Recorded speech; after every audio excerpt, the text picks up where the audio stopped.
For the second weekend in a row, Fiji will be taking part in what I believe to be the matchup of the weekend.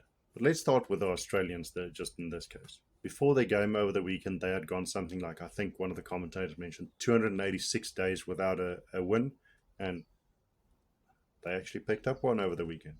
Yes, it was against slightly weaker opposition, and Georgia weren't really playing the way that they should, but the Aussies came away with a win. Eddie Jones has been working feverishly trying to get the squad competitive, and they are starting to gel in certain phases. But there's a lot still missing. If you were able to win against Georgia, yes, that's a positive. But the margin should have probably been better based on the class that Australia usually shows when they pitch up. I would never underestimate the mental boost that they would have gotten from this win, but there's one little problem, and that one little problem is Fiji. All of us saw that Fiji were absolutely massive in their game against Wales.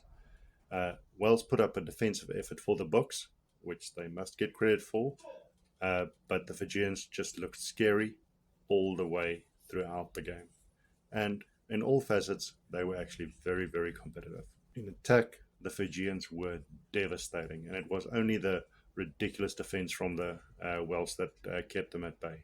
I just don't think that the Australian defense would be able to duplicate what the Welsh team was able to do constantly for 80 minutes and against a rampaging Fiji like the one that we saw in the past weekend. I also think the slightly slower and less dynamic attack from the Aussies will just turn into tackle practice for the monstrous Fijian players. I think a few of the Australians might actually think about this game and try and come up with reasons to take a personal day and not be able to take part in this game if they think about the beating that they're probably going to get physically on the field. I think at the end of the 80 minutes, when all is said and done, the Fijians would probably come away with a victory. And I think the Australians are going to come away with a need of a lot of medical attention.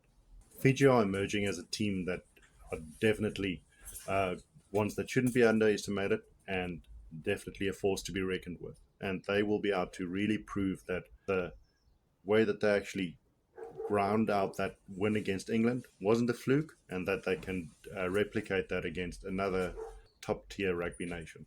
Really looking forward to this one. I think this is going to be the match that nobody should miss.